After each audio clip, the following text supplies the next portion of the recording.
नमस्कार दोस्तों, आपका स्वागत है हॉरर कहानी चैनल पर। दोस्तों, आज लगभग 19 साल पहले रांची के एक छोटे से गांव में 3 पक्के वाले दोस्त रहा करते थे। एक का नाम था प्रवीण, एक का नाम था सोनू और एक का नाम था अनूप। यह तीनों बचपन के तो पक्के दोस्त थे, लेकिन कभी भी कहीं पर भी पिकनिक मनाने के लिए नहीं जा पाए थे। यह घटना तब की है जब पिकनिक मनाना एक बहुत ही इंटरेस्टिंग चीज मानी जाती थी। किसी को भी टाइम मिलता तो अपने फैमिली वालों के साथ, दोस्तों के साथ, रिश्तेदारों के साथ दूर दरिशव के इलाकों में बढ़िया टाइम स्पेंड करने के लिए पिकनिक मनाने के लिए पहुंच जाया करते थे। आज के जमाने जैसा नहीं कि किसी को भी टाइम मिले तो लोग कंप्यूटर में गेम खेलते हैं, मोबाइल में टाइम पास करते हैं। चाहे मम्मी पापा, दादा दादी, बच्चे, जो कोई भी हो, सबको एंटरटेनमेंट का अलग अलग तरीका मिल गया है। लेकिन उस टाइम पे चीजें बहुत डिफरेंट थी। ये तीनों एक दूसरे के घरों के आसपास तो रहते थे, इसलिए शाम के समय डेली खेलने के लिए तो चले जाया करते थे। लेकिन कभी भी ये बेचारे दूर कहीं टाइम स्पेंड करने के लिए, नाइट आउट मारने के लिए या पिकनिक मनाने के लिए नहीं जा पाए थे। बचपन से ही सोचते थे कि जब हम क्लास 12 पास कर लेंगे, बड़े हो जाएंगे, अब चाहे हमारे स्कूल वाले, कॉलेज वाले हमको घूमने के लिए कहीं ले जाएं ना ले जाएं, हम पक्का कहीं किसी बढ़िया से पिकनिक स्पॉट में नाइट आउट मार के आएंगे, ऐसा सोचते थे। बेचारे छोटे थे तो अब थोड़े बड़े हुए तो लगा कि अरे हम थोड़ा बचकाना सोचते थे, लेकिन नहीं, बचपन का यह सपना था तो इसको जरूर पूरा करेंगे। आखिरकार आज से लगभग 19 साल पहले यानी कि 2005 में इन लोग की क्लास 12 क्लियर होती है। अच्छे परसेंटेज है, घर वालों को दिखाया, घर वाले बहुत खुशी के साथ घर वालों से इन लोगों ने रिटर्न गिफ्ट मांग लिए। रिटर्न गिफ्ट यह कि हम लोग जाना चाहते हैं पिकनिक मनाने के लिए, हमको रोकना मत। अब जहाँ पर इन लोगों का गांव घर था, वहां से लगभग 32 किलोमीटर की दूरी पर एक बढ़िया वाला पिकनिक स्पॉट मौजूद था। एक ऐसा पिकनिक स्पॉट था जहां पर एक छोटा सा झरना, छोटी सी पहाड़ी, ढेर सारी ग्रीनरी और एक छोटा सा मंदिर भी मौजूद था। लेकिन यह एक ऐसा मंदिर था जहां पर किसी भी देवी देवता की पूजा नहीं होती थी। यह मंदिर के बारे में किसी को कुछ समझ में नहीं आता था। इस मंदिर में ना ही कोई मूर्ति विराजमान थी और ना ही किसी का प्रतीक, लेकिन फिर भी यह मंदिर था, पता नहीं कैसा था। खैर, मंदिर के बारे में छोड़ो, बाकी सारा कुछ यहाँ पर बहुत इंटरेस्टिंग था और कोई भी आए तो अपने आप को यहाँ पर टाइम स्पेंड करने से रोकना पाए। घर वालों से परमिशन मांगे और घर वालों ने हाँ भी कह दिए, क्योंकि आज तीनों के घर वाले थे भी इतने खुश। तीनों की बात करें फिर क्या था भाई, इन तीनों ने अपने अपने घरों से कुछ ऐसा सामान भी इकट्ठा किया कि हम लोग वहां पर जाकर इसका खाना भी बनाएंगे। मतलब वहां पर चूल्हा बनाएंगे, चूल्हे में बढ़िया खाना पकाए खाएंगे, रात में ढेर सारी बातें करेंगे, कहानियां एक्सचेंज करेंगे, सो जाएंगे, फिर सुबह आएंगे। इन तीनों में से अनूप के पास खुद की स्कूटर थी। डिसाइड किए हुए थे कि स्कूटर में सवार होकर तीनों जाएंगे, और यह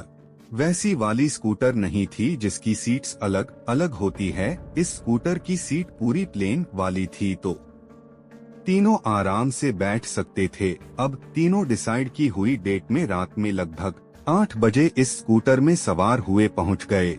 भाई, यहाँ पर ना सीन यह था कि पिछले साल तक काफी सारे लोग आते जाते थे, चाहे दिन हो, शाम हो या रात भी हो। रात में भी यहाँ पर टेंट लगाकर लोग रुकते थे, लेकिन आज कोई समझ में नहीं आ रहा था। यह तीनों तो पहली बार आए हुए, ना जिंदगी में इन तीनों ने इस जगह के बारे में सुने थे, लेकिन कभी आए नहीं थे।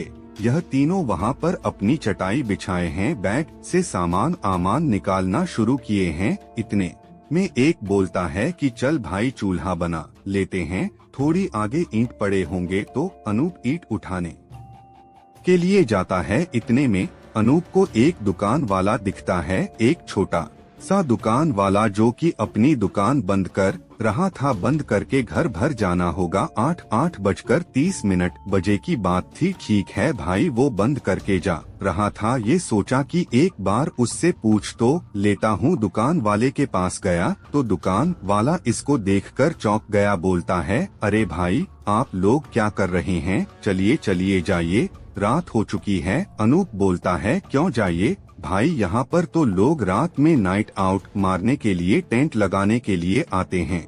अभी तक पिछले साल तक आते थे, हमारे एक रिलेटिव भी आए हुए थे। आप कैसे जाइए जाइए बोल रहे हैं। यह बोलता है कि भाई साहब वह बात थोड़ी पुरानी हो गई। 1 साल पहले तक यह जगह थोड़ी नॉर्मल थी, अब नहीं है। मेरी बात मानिए, यहाँ से चले जाइए। देवी देवता भी अब इस मंदिर में रहते नहीं हैं। शौक हो गया। बोला हाँ आप उसी मंदिर की बात कर रहे हैं क्या, जहाँ पर कोई मूर्ति नहीं है? तो गान वाला बोलता है हाँ बिल्कुल उसी मंदिर की बात कर रहा हूँ। एक जमाने में वहाँ पर देवी देवता मूर्ति प्रतिमा सब विश्वमान थी, लेकिन अब नहीं है। इस नेगेटिविटी की वजह से, इस जगह की श्राप की वजह से वो भी इस जगह को छोड़कर जा चुके हैं। अनूप को लगता है कि ये आदमी ना थोड़ा सा पागल है, इसकी थोड़ी सी खिंचाई करते हैं। बोला भाई साहब आप 2 मिनट रुकेंगे या, मेरे 2 दोस्त भी मेरे साथ में हैं। अब मैं उनको जाकर ऐसा बोलूंगा कि चलो चलो यह जगह सेफ नहीं है तो मेरा मजाक उड़ाएंगे। उससे अच्छा कि आप बोल दे उनको। तो भाई साहब बोलते हैं दुकान वाले भाई साहब की हाँ ठीक है मैं रुका हूँ, तुम जल्दी से बुलाकर लेकर आओ, मेरे भी जाने का समय हो रहा है, नहीं तो यहाँ पर आसपास वह आने लगेंगे और वह आने लगेंगे तो फिर हमारा यहाँ से निकल पाना बहुत नामुमकिन सा हो जाएगा। अनूप को ऐसी थोड़ी सी हंसी आती है को कंट्रोल करता है। बोलता है भाई साहब मैं 2 मिनट में आया। अपने दोस्तों के पास जाता है और दोस्तों को बताता है। बोलता है कि एक आदमी मिलाया और दुकान वाला वो थोड़ा सा ना मुझे क्रैक लग रहा है, उसकी अपन गेम लेते चलो चलो। तीनों खुश हो गए, तीनों गए उसके पास और तीनों ने उससे बात की और तीनों को फिर से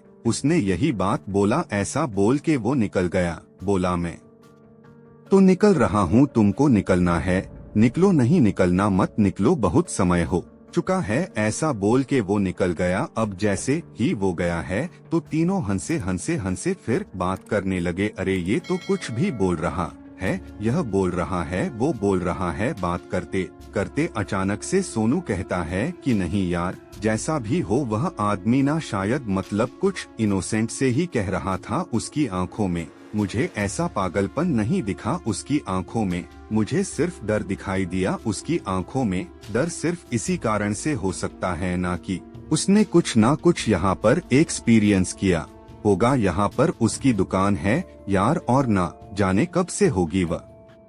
ऐसे ही तो कुछ भी कहेगा नहीं, एक पागल आदमी अपनी ठीक ठाक सी दुकान ऐसे ही मेंटेन नहीं कर सकता। हम चल ले यहाँ से। सोनू की बात पर अब फिर से ये दोनों हंसने लगे। बोले बस तेरा भी फिल्म में शुरू हो गया। अरे भाई कुछ नहीं है यार, चलो यार चिल मारते हैं। यह लोग बिना सोचे समझे गए हैं, चूहा उल्ला लगाए हैं, अपना खाना बनाए हैं, टाइम पास किए हैं। रात के 1 बजा दिए। 1 बजे के आसपास ये लोगों ने सोचा कि यार बहुत हो गया है, क्या चिंगम जो है वो ज्यादा खींच गई है क्या, और ज्यादा खींचे तो चुंगम टूट सकती है। यानी अभी तक जितनी खींची है उतने में मजा आया है, चुंगम को ऐसे ही रहने देते हैं और हम लोग घर निकल जाते हैं।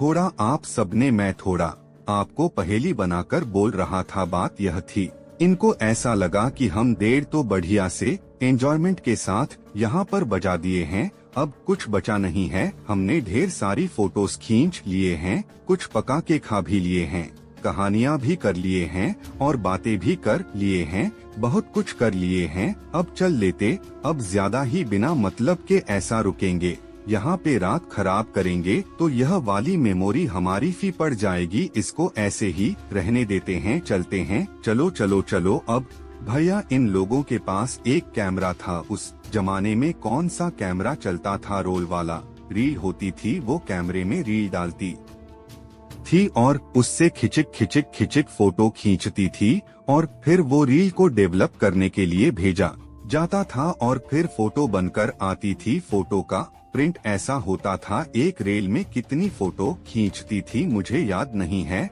आपको पता है क्या? कमेंट सेक्शन में जरूर बताइए। उस जमाने में ऐसे मोबाइल भी इतने एडवांस नहीं थे और ना ही डिजिटल कैमरों का इतना ज्यादा बूम आया हुआ था। मिडिल क्लास लोग अपने पास रील वाले कैमरे रखा करते थे, तो ना सोनू हमेशा अपने पास कैमरा रखता था और जब से यहाँ पर आया था ढेर सारी फोटोज खींच रहा था। कभी अनूप की अकेले तो कभी प्रवीण की अकेले, कभी ये दोनों की साथ में तो कभी दुनिया भर की साथ में।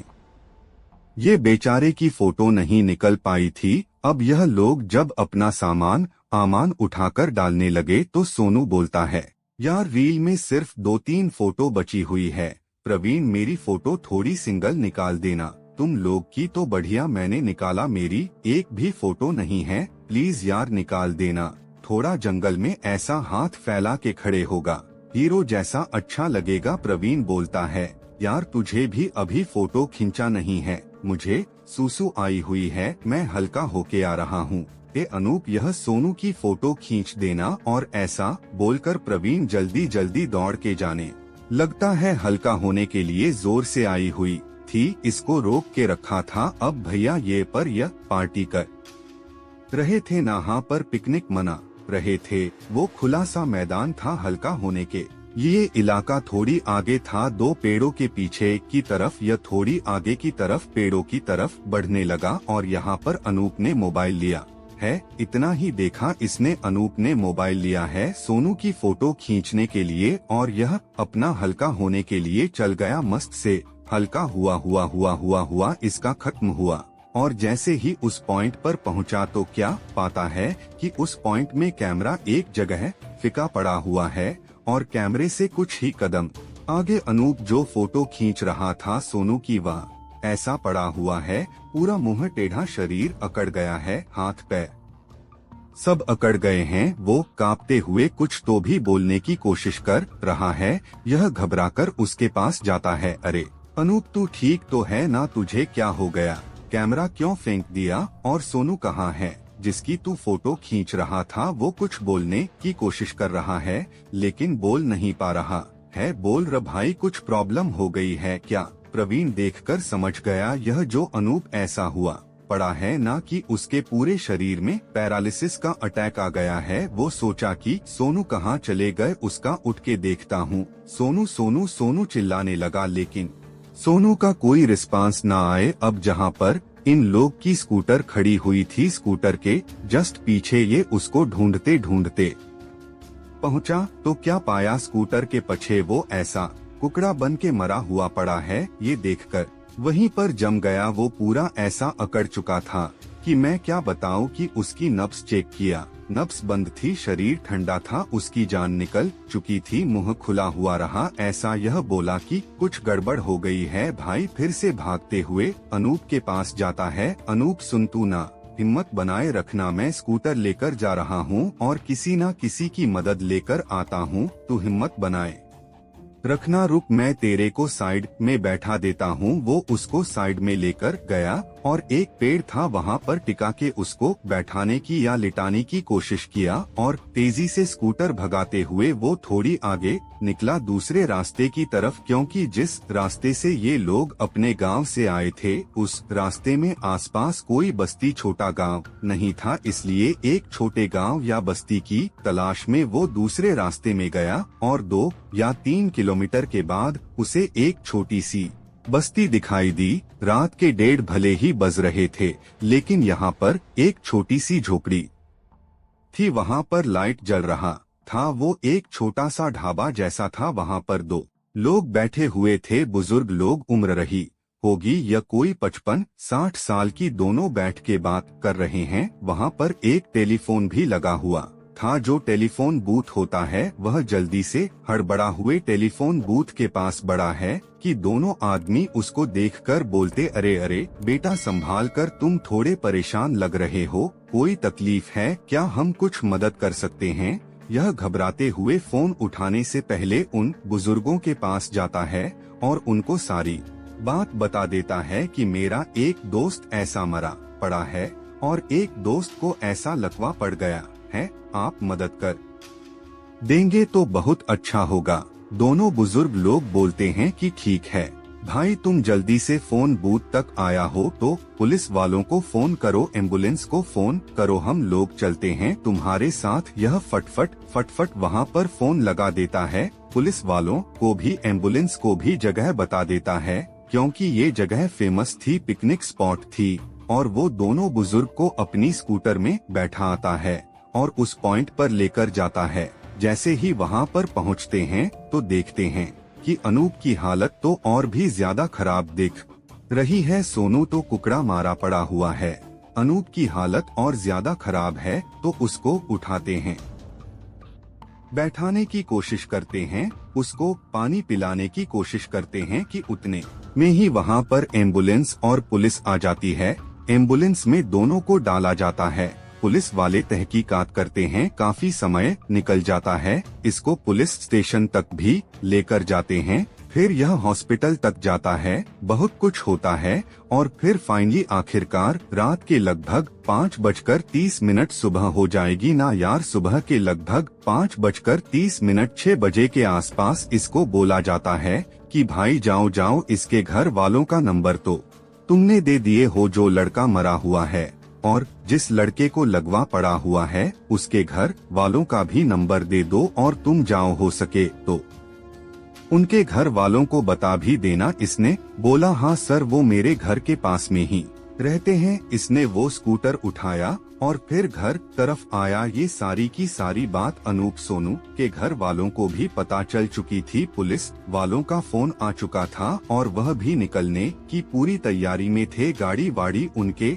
घर के सामने लगी हुई थी। इसको बोलते हैं बेटा तू भी जल्दी से बैठ जा, भला गाड़ी में बैठ, जल्दी चलते हैं। और चलते चलते तू पूरी बात बता, क्या हुआ क्या नहीं। ये गाड़ी में सवार हो जाता है वापस से उधर जाने के लिए और पूरी बात बता रहा है अनूप के घर वालों को भी, सोनू के घर वालों को भी। लेकिन कोई करे ऐसे सिचुएशन में तो क्या करें, सिर्फ रोना गाना मचा हुआ है, हालत खराब है सबकी। हॉस्पिटल पर पहुँचे और जैसे कि हॉस्पिटल के अंदर कदम रखे हैं, नर्स भागते भागते बाहर आई और तुरंत इनको देखकर बोली माफ कीजिएगा, अनूप भी अब इस दुनिया में नहीं रहा। अरे भाई फिर क्या था, घर वालों की तो ऐसी कंडीशन हो गई जिसकी कोई लिमिट नहीं। पुलिस वालों ने, हॉस्पिटल वालों ने, सभी ने एक दूसरे को समझाए हैं, चीजें जैसे तैसे करके एडजस्ट हुई। आखिरकार इन दोनों के मृत शरीर को यहाँ से ले जाया गया और उनका अंतिम संस्कार किया गया। लेकिन चीज यहीं पर खत्म नहीं होती है। इसके ठीक एक हफ्ते बाद प्रवीण के घर में फोटो स्टूडियो से एक फोन आता है। प्रवीण फोन उठाता है। यह फोटो स्टूडियो वाला प्रवीण को घबराते हुए कहता है, भाई तू जल्दी से मेरे स्टूडियो आ जा, तूने जो कैमरा दिया हुआ था उसकी रील की फोटो मैंने डेवलप किया, एक फोटो डेवलप किया, लेकिन आखिरी की जो मैंने फोटो डेवलप किया हूँ उसे देखकर तो हिल जाएगा, जल्दी आ। यह बड़बड़ा हुए फोटो स्टूडियो पहुँचा और जैसे ही आखिरी में खींची हुई फोटो को देखा है तो उसके हाथ पैर वहीं पर सुन्न पड़ गए। इसने क्लियर देखा जिस फोटो में बेचारा सोनू ऐसे हाथ फैला के हीरो जैसा पोज करने की कोशिश कर रहा था, उसके जस्ट पीछे एक खतरनाक चुड़ैल खड़ी हुई थी जो कि बहुत ज्यादा स्केरी दिखाई दे रही थी। अब वो टाइम पर ना ऐसा कोई मतलब एडिटिंग वगैरह कोई स्कोप नहीं होता था रील वाली फोटोज में। डिजिटल फोटोज की बात नहीं कर रहा हूँ मैं, आज के जमाने में तो चीज ऐसी हो गई है, लेकिन वो लिटरली ऐसा था। फिर भी उसको देख के विश्वास नहीं हुआ। बोला तुमने इसके साथ कुछ कियो, फोटो के साथ तुम झूठ मत बोलो, किसी की मृत्यु हो गई, ऐसे मजाक मत करो, मेरे दोस्त है, तुम्हारी ऐसी तैसी कर दूंगा। फोटो स्टूडियो वाला बोलता है कि भाई मैं छेड़ कहानी एक फोटो के साथ कर सकता हूँ, मानता हूँ थोड़ी बहुत, एक काम कर तू अंदर रेड रूम में चल। रेड रूम मतलब वो होता है जहाँ पर फोटो। लेकिन सबके दिमाग में, जहन में वो घटना और खतरनाक तरीके से ताज हो गई और इनके घर पर बुरी तरह से मातम छा गया कि बताओ यह घूमने गए और एक चुड़ैल चिपका लिए और दोनों की मृत्यु हो गई। इस पूरी घटना की जानकारी मुझे इसी गांव के एक ऋषभ नाम के लड़के ने लिख भेजा। ऋषभ को भी यह कहानी किसी के थ्रू पता चली। दोस्तों, मैं उम्मीद करता हूं कि आपको यह कहानी जरूर पसंद आई होगी। तो मिलते हैं एक नई कहानी के साथ।